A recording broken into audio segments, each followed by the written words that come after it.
Ciliated diffusion. It is the process by which substances can move across the plasma membrane from a region of higher concentration to lower concentration along the concentration gradient. Simple और passive diffusion में क्या था, down the concentration gradient, ये है along, पर ये भी high से लो है with the assistance of transport protein जैसे कि चैनल और carrier protein without the use of energy. Energy नहीं लगता है पर ट्रांसपोर्ट प्रोटीन लगता है. Two major types of transport proteins are channel proteins.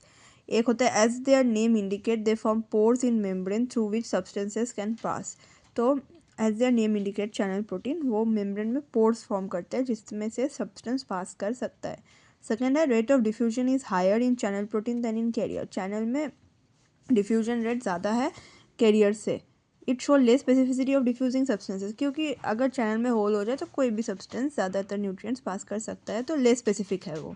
It is usually non सैचुरेबल, और ये क्या होता है, नॉन सैचुरेबल्स होते हैं. Example of channel mediated facilitated diffusion is aquaporin which transport water. Aquaporine are member of MIP, major intrinsic protein. It facilitates diffusion of small porous substance. They are observed in all organisms. Okay. So carrier protein क्या है, sometime called permeases. They bind the particular solutes on one side of the cell membrane and transport it to other sides by changing their shape and configuration. ठीक है, ऐसे करके bind करता है तो फिर घुमा लेता है खुद को और उधर करता है. ठीक है, मैं समझा दूंगी. They bind the particular solutes on one side of the cell membrane and transport it to other by changing the shape और configuration. When transporter is carrier, the diffusion rate reaches a plateau above a specific gradient value because carrier protein is saturated. तो क्या है, जब transporter career है diffusion rate reaches the प्लेटू above specific gradient value. एक ऐसा type का graph हो जाता है, यहाँ पे एक प्लेटू फॉर्म हो जाता है, मैं दिखा दूंगी. बिकॉज ये सैचुरेटेड है. Show high specificity of diffusing substance, बहुत चुन चुन के डिफ्यूज करता है. Rate of diffusion is slower than channel protein. ठीक है, पर ये फैसिलिटेड का रेट ऑफ डिफ्यूजन ओवरऑल अगर मैं देखूँ तो सिंपल सा बहुत ज़्यादा है, ये भी याद रखना है. Mechanism, carrier protein complex spans the membrane, then the solute molecule bind to the protein outside the carrier. Okay, after binding it change the conformation and take inward facing conformation. It allows the release of the solute inside the cell. After releasing it again changes its conformation and is ready to pick another molecule. तो ऐसे करके उसका conformation change होता है. ठीक है, कैसे दिखाऊँ, चलो ड्रॉ करके दिखाती हूँ. ये ड्रॉ किया हुआ है तो थोड़ा सा प्रॉब्लम हो सकता है. तो यहाँ पे मैं दिखाती हूँ. तो मैं एक रफ कॉपी ले ली मेरा, तो यहाँ पे मैं ड्रॉ करना स्टार्ट कर देती हूँ. ऐसे करके सबस्ट्रेट बाइंडिंग प्रोटीन आ जाएगा. ठीक है, और यहाँ पे मॉलिक्यूल्स रहेगा, ये बाहर से लेगा, और ये lipid structure inside the cell structure तुम ड्रॉ कर लोगे ऐसे. ठीक है, अब यहाँ पे कुछ मतलब ये भी सेल का इनसाइड में है और बाहर से ले रहा है. After binding the proteins, binding solute, और आफ्टर रिलीजिंग सॉल्यूट ये फिर से यहाँ पे आएगा. ठीक है, आउटसाइड दी सेल में अब कुछ नहीं होगा, ये आउटसाइड दी सेल में ये सब है, और इनसाइड में जब ये डाल देगा मतलब ये इनसाइड दी सेल होगा. ठीक है, तो देखो कैसे समझाओ अब ये. हाँ देखो, पहले तुम सेल दोनों ड्रॉ कर लो. तो outside cell, inside cell, outside cell, inside cell ऐसे लिख लो. आफ्टर बाइंडिंग सॉल्यूट ये ऐसा आ जाएगा फिर से यहाँ पे, और आफ्टर रिलीजिंग सॉल्यूट ये घूम के यहाँ पे आ जाएगा. फिर सेल स्ट्रक्चर ड्रॉ करो. अब इसको इधर मुँह करके, इसको इधर मुँह करके, ये ले रहा है आउटसाइड से और ये इनसाइड में दे रहा है. तो ये ऐसे वर्क होता है. तो यहाँ पे देखते हैं overall the rate of transport of the molecule across the membrane is far greater in facilitated diffusion compare to simple diffusion. ये मैं तुमको बोली. तो rate of transport reaches a plateau at a specific gradient value, क्योंकि ये saturation effect के लिए होता है. ये कैरियर फैसिलिटेड डिफ्यूजन है, ये पैसिव डिफ्यूजन का ग्राफ है. ओके, ये कॉन्सेंट्रेशन ग्रेडियंट नीचे और रेट ऑफ ट्रांसपोर्ट इधर. Although facilitated diffusion relies on transport protein, it is truly diffusion because a concentration gradient across the membrane drives the movement of molecule from higher to lower region. As there is no energy input, molecules continue to move as long as their concentration is greater on outside. Therefore, when concentration gradient disappear, net inward movement ceases. The gradient can be maintained by converting the transport nutrient to another compound. Facilitated diffusion allow the entry of polar and charge molecule, तो ये polar and charge molecules allow करते हैं जैसे कि carbohydrate, amino acid, nucleotide. Although glycerol is transported by facilitated diffusion in many prokaryotes, it does not seem to be major uptake mechanism. Facilitated diffusion has been documented in some bacteria. This is because the bacteria often live in nutrient poor habitat. Is much more prominent in eukaryotes. Okay, next is active transport. Microbes must have transport mechanism that transport the nutrients against the concentration gradient. So concentration gradient के against कुछ mechanism होना चाहिए, as they often live in nutrient poor habitat, क्योंकि वो maximum time nutrient poor habitat में रहते हैं. Therefore energy dependent active transport mechanism are significantly more important uptake mechanism for bacteria. Therefore एक energy dependent active transport mechanism significantly more important uptake mechanism for bacterial cell. Okay, तो ये active transport होता क्या है? Active transport is the transport of solute molecules against the concentration gradient from an area of lower concentration to area of higher concentration region with the input of metabolic energy and mediated by transport protein. तो इसमें metabolic energy भी लगता है और transport protein भी लगता है, और ये कहा जाता है डाउन से high, area of low to high, तो एनर्जी लगता है अगेंस्ट द कॉन्सेंट्रेशन ग्रेडियंट. ठीक है, 3 types of active transport observed in bacteria. पहला वाला है प्राइमरी एक्टिव ट्रांसपोर्ट, नेक्स्ट है secondary active transport. Primary active transport क्या है? It is mediated by carriers called primary active transporters. तो ये मीडिएटेड बाय द कैरियर, जिसे हम लोग कहते हैं प्राइमरी एक्टिव ट्रांसपोर्टर. ठीक है, पहले ये वाला डायग्राम थोड़ा सा देख लो.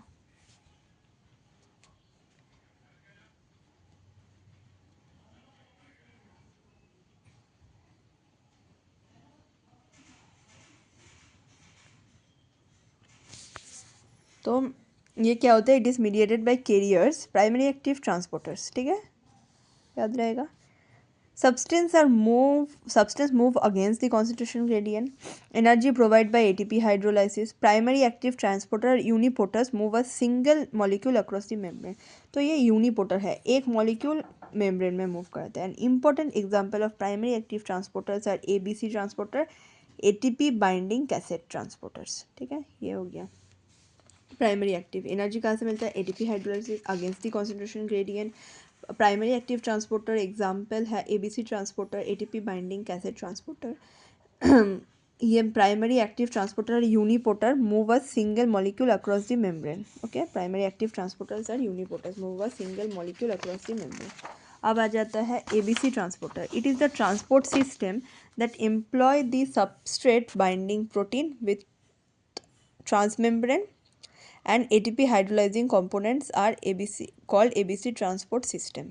Okay, तो ये क्या है? एक ट्रांसपोर्ट सिस्टम है जिसके पास है सॉल्यूट बाइंडिंग डोमेन होता है, सबस्ट्रेट बाइंडिंग प्रोटीन होता है, 2 हाइड्रोफोबिक मेम्ब्रेन होता है, ट्रांस मेम्ब्रेन होता है, एंड ATP हाइड्रोलाइजिंग डोमेन होता है या ATP हाइड्रोलाइजिंग कंपोनेंट होता है. ठीक है, are called ABC transport system. एक substrate binding protein, 2 hydrophobic membrane, transmembrane और ATP हाइड्रोलाइजिंग कंपोनेंट. इसे कहते हैं ABC stands for ATP binding cassette, a structural feature of protein that bind ATP. They are observed in bacteria, archaea and eukaryotes. ये क्या क्या observe? Bacteria में, archaea में, eukaryotes में ऑब्जर्व होता है. एबीसी ट्रांसपोर्टर्स आर यूनिपोर्ट, ये uniport होता है, and catalyse the entry of sugar and amino acids. Okay, arabinose, maltose, galactose, amino acid, histidine, leucine, glutamate. Okay, structure क्या होता है? Usually ABC transporter consist of 2 hydrophobic membrane spanning domains with 2 ATP binding domain facing cytoplasm. The membrane spanning domains form a pore, and ATP binding domains bind and hydrolyze ATP to drive uptake. So membrane spanning domain form a pore and ATP binding domain bind and hydrolyze ATP to drive uptake. ABC transporters employ substrate binding domain which is located in periplasmic space of gram-negative bacteria and external face of plasma membrane or outer layer of the plasma membrane of gram-positive. Okay, तो क्या होता है? ABC transporter के पास 2 hydrophobic membrane spanning domain रहता है and 1 ATP binding domain facing cytoplasm. क्या होता है? The membrane spanning domains form a pore. The membrane spanning domains form a pore and ATP binding domains bind and hydrolyze ATP to drive uptake. तो ATP binding domain क्या करता है? Bind and hydrolyze the ATP to drive uptake. ABC transporters employ substrate binding domain that is located in the periplasmic space in gram positive and in the external face of plasma membrane of gram positive. और ये gram negative, sorry, ठीक है. तो क्या होता है? Two hydrophobic membrane spanning domain, ATP binding facing cytoplasm, membrane spanning domain form a pore at the ATP binding domain, bind and hydrolyze ATP to drive uptake. तो क्या होता है? ABC transporters employ substrate binding domain which is located in the periplasmic space. और ABC transporter एक employ substance binding जो periplasmic space में होता है ग्राम नेगेटिव बैक्टीरिया का, और एक्सटर्नल फेस में होता है प्लाज्मा मेम्ब्रेन का ग्राम पॉजिटिव का. और membrane spanning domains form a pore and ATP binding domains bind and hydrolyze ATP to drive uptake. First, substrate binding protein bind the molecule to be transported. Then substrate binding protein approaches ABC. Substrate binding protein attaches to transporter at periplasmic space. Then it releases. So first substrate binding molecule binding protein bind the molecule to be transported. फिर it approaches ABC transporter. Substrate binding protein attaches to the two transporters at periplasmic site of gram negative. तो substrate binding protein attach हो जाता है transporter का periplasmic site of gram negative and outer surface of plasma. Then it releases substrate. Energy release by ATP drives the movement of the solute across the membrane. Then वो substrate release कर देता है. Energy release by ATP, movement of solute across the membrane. चलो तो ABC cassette को draw करते हैं. ये हो गया एक सॉल्यूट बाइंडिंग प्रोटीन, फिर हो गया ट्रांसपोर्टर्स, ABC ट्रांसपोर्टर्स. तो ये अटैच रहता है ऑलमोस्ट, ठीक है. ये है ATP बाइंडिंग डोमेन और ये रहता है आपका साइटोप्लाज्म में. फिर क्या हो जाता है? ये अटैच हो जाता है इसके साथ और ATP निकल के आता है और ये है साइटोप्लाज्म. तो पहले मार्क करते हैं. ये है सबस्ट्रेट बाइंडिंग डोमेन या solute binding domain. Substrate binding domain. ये है ATP बाइंडिंग डोमेन. ये है hydrophobic domain, membrane spanning domain.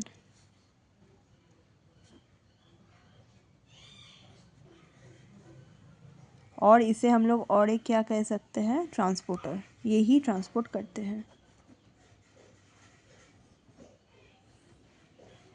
ये कैसे होता है? Like this, just like this, just like this, just like this. ऐसे करके पूरा तुमको फील करना है नीचे ऊपर, ठीक है. ये क्या हो गया? ये सबस्ट्रेट बाइंडिंग प्रोटीन ज्वाइन हो गया. ये ATP बाइंडिंग डोमेन है, ठीक है. ये साइटोप्लाज्म है